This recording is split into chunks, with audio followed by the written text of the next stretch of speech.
Have you ever had that feeling like you're just going through the motions? You know, that little voice in the back of your head that whispers, wait, is this it?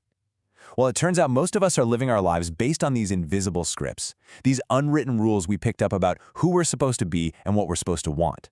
So today we're going to learn how to finally see those scripts, figure out where they came from, and most importantly, find the courage to write our own.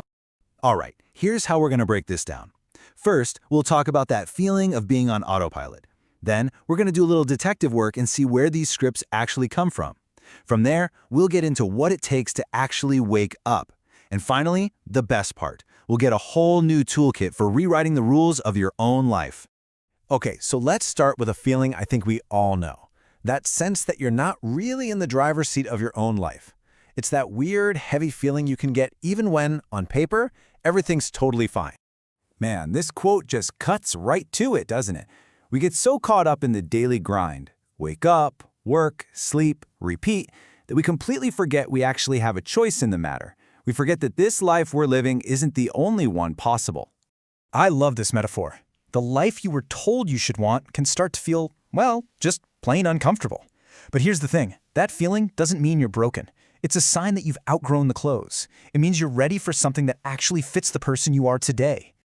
So, what does this autopilot even feel like? Well, it might be this low-grade ache you just can't put your finger on. Or maybe it's that classic feeling of being both too much for some people and not enough for others. You might even catch yourself measuring your whole life in numbers, like likes on social media or the size of your paycheck. But the key takeaway here is that these feelings aren't a sign of weakness.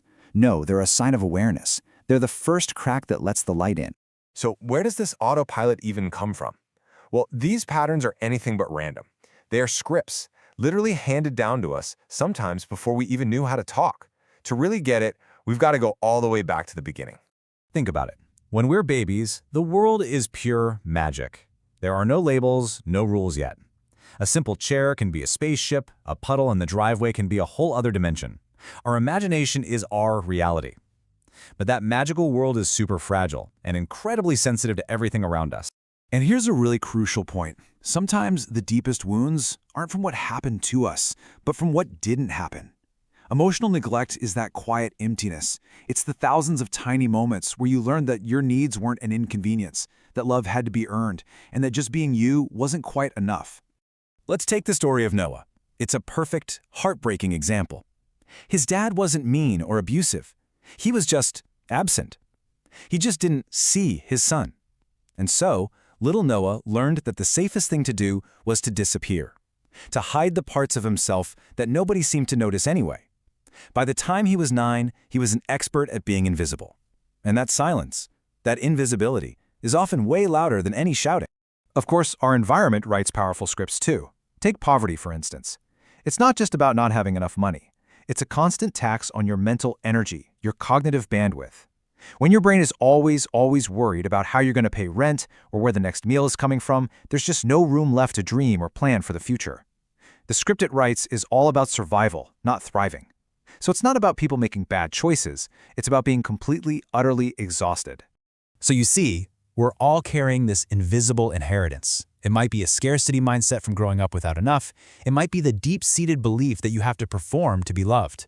These are the scripts running in the background, quietly directing our lives from the shadows.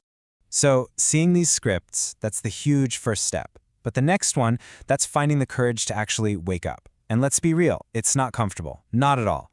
Waking up means you have to face the gap between the life you've been putting up with and the one you secretly crave. This really lays out the choice we all face, doesn't it? We can stick to the path of comfort. It's familiar, it feels safe, but man, it can be so stifling. Or we can take the path of growth. And yeah, it's unknown, it's scary, but it's the only place where you feel truly alive. That discomfort you feel, it's not a stop sign, it's a compass pointing you forward. And this is the most amazing realization.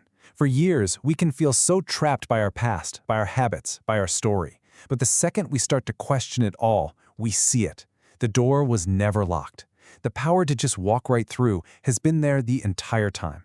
So how do we actually start walking through that door? Well, change doesn't happen with some giant heroic leap. It starts really, really small. First, you just start noticing. Pay attention to the clues your body is giving you. They're your map. Second, you practice presence. You just show up for your life. right now as you are. You don't have to wait until you're ready. And third, you start making tiny little choices. Say no to one small thing that drains you.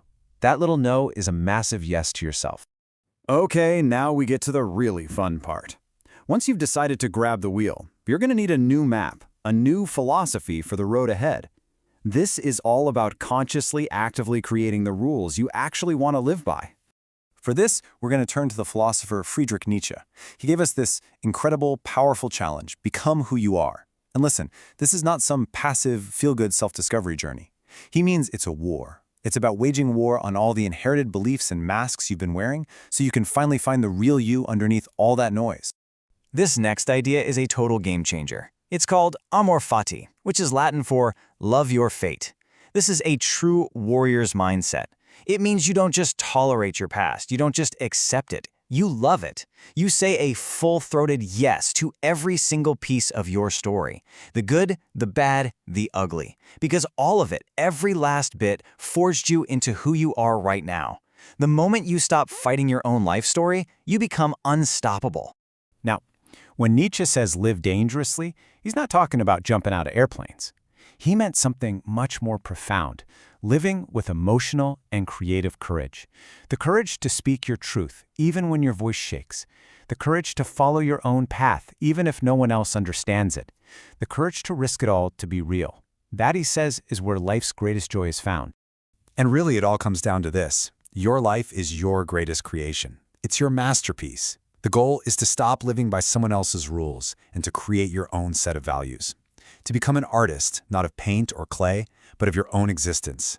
To build a life that feels sacred to you, measured by what makes you come alive. And that brings us to Nietzsche's final, mind-bending test. Just imagine, you have to relive this exact life, the one you're living right now, over and over again for all of eternity. Every joy, every pain, every boring Tuesday. Would that news be a blessing or a curse? It's not a threat, you see. It's a challenge. It's a call to action. Live a life so full, so honest, and so courageous that the thought of doing it all again would be the greatest gift imaginable. Now that's the only script worth living by.